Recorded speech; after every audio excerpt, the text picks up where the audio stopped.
और राष्ट्रवाद की तो कभी कोई इनसे बात करने की जरूरत, जिन लोगों ने 53 साल तक तिरंगा झंडा नहीं फहराया अपने मुख्यालय पर, वो राष्ट्रवाद की बात करते हैं। किसी न किसी का धर्म रोज खतरे में पड़ा रहेगा, इसका कोई समाधान नहीं। इसका समाधान एक ही है, सोशल जस्टिस। हमने कहा, मैंने नारा लगा दिया पार्लियामेंट में, मोदी अडानी भाई भाई, देश बेच के खाई मलाई।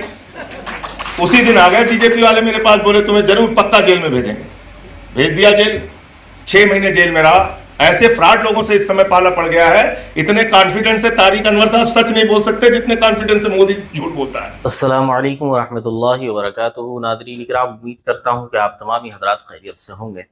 नाज़रीन, जैसा कि आप तमाम को मालूम ही है कि हमारे देश के अंदर हिंदू मुस्लिम वाली सियासत अब इतनी ज़्यादा हो चुकी है कि जिसको लेकर अब नेताओं ने खुले मंच से एक दूसरे को गरियाना शुरू कर दिया है। जी हाँ, उल्टे सीधे अल्फाजों से लोग एक दूसरे पर तानाकशी कर रहे हैं। तो इसी को लेकर संजय सिंह एक बयान देते हुए नजर आ रहे हैं, जिसमें उन्होंने सीधा निशाना आरएसएस और आरएसएस प्रमुख मोहन भागवत को बनाया है। तो क्या कहना है संजय सिंह का, आइए देखते हैं इस वीडियो के अंदर। इन्होंने मुझे सस्पेंड रखा। मैं समझता हूं तारिक अनवर साहब बड़े सीनियर एमपी हैं। भारत के इतिहास में आजादी के बाद से लेकर अब तक मेरे ख्याल से सबसे लंबा सस्पेंशन पीरियड संजय सिंह का है। 11 महीने मुझे सस्पेंड रखा। और अजीब बात और आपको बता दूं तारिक साहब, मेरी पार्टी ने मुझे दोबारा चुन के भेज दिया। केजरीवाल साहब ने दोबारा सांसद बना दिया। मैं पहुंचा, बोले आप सस्पेंड है। मैंने कहा भैया पिछला साल कार्यकाल बीत गया। बोले नहीं, नए कार्यकाल पे भी लागू होगा। ये कोई हंसने वाली, ये जावेद अली है, इसके गवाह हमारे साथ में राज्यसभा में, पूछ लीजिए सांसद जी। मुझे बोले नए कार्यकाल पे भी वो सस्पेंशन लागू होगा। मैं हैरान रह गया। मैंने कहा ऐसे कैसे लागू होगा? बोले लिखित माफीनामा आपको देना पड़ेगा। मैंने कहा मैं संघ में नहीं रहा हूं भैया, मैं नहीं दे पाऊंगा। कोई इस सब चक्कर में मत रहिए, गलतफहमी में। कहने लगे वो मामला कुछ हो गया था इसीलिए आपको जानते हैं ना, आप सस्पेंड क्यों किया गया? हमने कहा मैं खुद जानता हूं। बोले क्या? हमने कहा मैंने नारा लगा दिया पार्लियामेंट में, मोदी अडानी भाई भाई, देश बेच के खाई मलाई। उसी दिन आ गए बीजेपी वाले मेरे पास, बोले तुम्हें जरूर पक्का जेल में भेजेंगे। भेज दिया जेल, 6 महीने जेल में रहा। 13 दिन तक मुझे कोठरी से निकलने नहीं देते थे। जब मेरा ब्लड प्रेशर चेक करने के लिए निकालते थे तो 4 पुलिस वाले, पूरा अनाउंसमेंट होता था, वार्ड नंबर 1, 2, 3 के बंदी भाई अपने अपने बैरक में चले जाए, और सब बंद होते थे। सब वहां से फिर मुझे वहां ले जाते थे, मेडिकल चेकअप करा के लेके आते थे। और जहां मैं रह रहा था, जिस कोठरी में, वहां भी सीसीटीवी लगा रखा था। 24 घंटे हमको देखते थे। तो मैं वहाँ टीवी ऑन करके, टीवी सब में लगा रहता था, कोई अकेले मेरे में नहीं। तो मैं वहाँ टीवी ऑन करके फिल्में ऐसी देखता था जिसमें हंसा जा सके। मैं आपको बता रहा हूँ अपने जेल का अनुभव। और मैं फिल्में देखता था, और फिल्में फिर जो मजाकिया सीन होती थी उस पर हंसता भी था खूब आराम से, जो है। फिर 13 दिन के बाद मैं गया भाई सुपरिंटेंडेंट के पास। मैंने कहा भाई जो एक सामान्य कैदी का अधिकार है उतना तो अधिकार दो मुझे। बोला ठीक है साहब, आप वॉक कर सकते हैं। तो मैं पुलिस के अधिकारियों से उनसे मिलता था, तो उनको ये रहता था कि ये दुखी क्यों नहीं हो रहे हैं। मैंने कहा किस बात के लिए दुखी होना है? बोले नहीं, आप तो बड़े मजे से जेल काट रहे हैं। हमने कहा ऐसे मजे से बोलो, मोदी जी भी आके काटे हमारे साथ। इतना ही मजा अगर आ रहा है तो आए, वो लोगों को भी भेजो। उनमें से तो एक है जिसका पुराना एक्सपीरियंस है, रह भी चुका है, तो उसी को भेज दो कम से कम। कहने लगे नहीं नहीं, वो ऊपर सब रिपोर्ट जाती है कि एकदम इनके ऊपर तो कोई फर्क ही नहीं पड़ रहा है। तो जो भी उनको लगा हो, फिलहाल 6 महीने में मुझे जमानत मिल गई। अब मुझे ये कहा भी गया कि मैं अपने केस के बारे में ना बोलूं, तो मैं अपने केस के बारे में नहीं बोलता, लेकिन पूरी दुनिया के केस के बारे में बोलता हूँ। कोई मुझे उसमें दिक्कत नहीं है। लेकिन एक बात जो मोटे तौर पर आई है सामने, कि भाई डरना नहीं है। तो डरना नहीं है तो ठीक है, लेकिन बहुत दिमाग से काम भी करना है। ऐसे फ्रॉड लोगों से इस समय पाला पड़ गया है। इतने कॉन्फिडेंस से तारिक अनवर साहब सच नहीं बोल सकते जितने कॉन्फिडेंस से मोदी झूठ बोलता है, पूरे कॉन्फिडेंस के साथ। बताइए, कहता है सिकंदर जब बिहार में आया था तो बिहारियों ने मार के भगाया था। तो तारिक अनवर साहब इतिहास की किताब पलटने लगे, बोले सिकंदर तो कभी बिहार में आया ही नहीं था।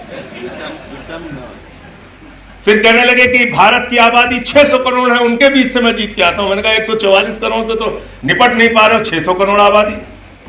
फिर गए हमारे यहाँ संत कबीर नगर खलीलाबाद में, तो कहने लगे बाबा संत कबीर, बाबा गोरखनाथ, बाबा गुरु नानक देव एक साथ बैठ के मीटिंग करते थे। अब उनके जीवन काल में कई साल के अंतर है, 100 साल के करीब अंतर। तो इतने कॉन्फिडेंस से बोले गैस से, नाली के गैस से चाय बना लीजिए आप लोग।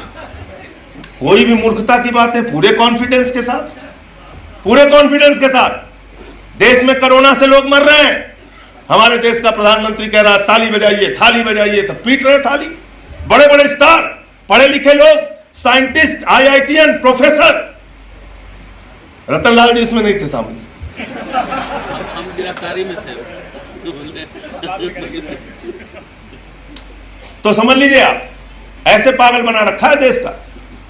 थाली बजा रहे हैं सब कोरोना में, और बड़े बड़े स्टार वीडियो बना के देखिए, मोदी जी हमने थाली बजाया, हमने ताली बजाया। अमिताभ बच्चन, ये हो रहा है। बड़े बड़े स्टार, किसका नाम लिया जाए, किसका नाम लिया जाए? ऐसे देश की हालत कर दी। और नाम ऐसा शानदार देते हैं कि जब मतलब GST लागू किया इस देश में। सोचिए आप, बोले रात में 12 बजे भारत के अंदर एक नई आजादी का उदय होने जा रहा है। पूरा देश नई आजादी के उदय में लग गया। अब बोले लता मंगेशकर का गाना आप सुनिए, अमिताभ बच्चन को देखिए, रात में 12 बजे GST पास होगी। मतलब इस देश ने 5% का टैक्स बढ़ा के 28% कर दिया। मोदी जी ने उसका जश्न मनवाया सबसे। बोले जश्न मनाओ, सब लोग मना रहे हैं, जश्न मना रहे हैं। जो आदमी ये कहता है 50 दिन मेरे भाइयों बहनों दीजिए, नोटबंदी किया हूं, अगर इसका फायदा आपको नजर नहीं आया, किसी चौराहे पे मुझे खड़ा करके गोली मार दीजिए। इतनी अतिवादी बातें बोल रहे हो। इतना काला धन लाएंगे, 15 लाख हर खाते में जमा हो जाएगा।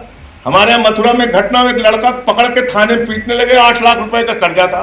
उसने थानेदार से कहा कि अब होशियार हो जाना थानेदार साहब, अब आगे मत मारना, 15 लाख आ रहा है, 8 लाख दे देंगे, 7 लाख आपको, उसमें से कुछ पैसा भी दे देंगे। ये हालत कर रखी है इस देश की। इसलिए आपके मुद्दे पे तो बात होती नहीं, ना रोजगार पे। नाम भी बहुत तगड़ा तगड़ा, जैसे अग्निवीर, बहुत शानदार बड़ा सा नाम दे दिया। राजनीति का सामना करने के लिए, बीजेपी की डिवाइड एंड रूल राजनीति का सामना करने के लिए, बीजेपी की बांटो और राज करो की नीति का सामना करने के लिए सामाजिक न्याय के सिद्धांत पर देश को लामबंद करना होगा, तभी इनको हराया जा सकता है।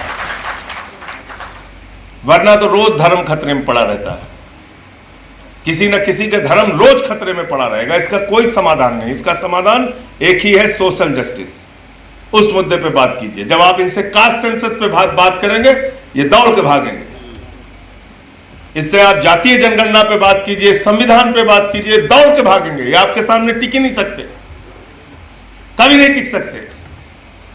और राष्ट्रवाद की तो कभी कोई इनसे बात करने की जरूरत, जिन लोगों ने 53 साल तक तिरंगा झंडा नहीं फहराया अपने मुख्यालय पर, वो राष्ट्रवाद की बात करते हैं। वो लोग राष्ट्रवाद की बात करते हैं जिन्होंने पठानकोट में ISI को बुला के जांच कराई। तो इसलिए इसका जवाब सिर्फ और सिर्फ सामाजिक न्याय की लड़ाई है, सोशल जस्टिस की लड़ाई है। और उसमें 85% देश का जनमानस जो आज अपने अपने अधिकारों के लिए लड़ रहा है, उसको एक साथ लाना पड़ेगा। और ऐसे में ये जो गैर राजनीतिक संगठन है, इनकी बड़ी भूमिका है, क्योंकि राजनीतिक संगठनों के साथ एक समस्या ये आती है कि जैसे ही आप कोई बात करते हैं वो जोड़ लिया जाता है कि भाई ये राजनीतिक है। तो इसलिए आप राजनीतिक लोगों को भी बुलाइए, उसमें कोई सभी दलों को बुलाइए, लेकिन ऐसे प्रयास, ऐसे विचार गोष्ठी, ऐसे मंथन, इसकी बहुत जरूरत है। बहुत बहुत शुक्रिया, बहुत बहुत धन्यवाद, आपने मुझे बुलाया और इतना कह। तो देखा आपने इस वीडियो के अंदर किस तरह से संजय सिंह, आम आदमी पार्टी की जो सांसद हैं, वो RSS और RSS प्रमुख मोहन भागवत के बारे में अपनी राय रखते हुए नजर आ रहे हैं। और इस राय के ऊपर तमाम देशवासियों को गौर करने की जरूरत है। अस्सलाम वालेकुम।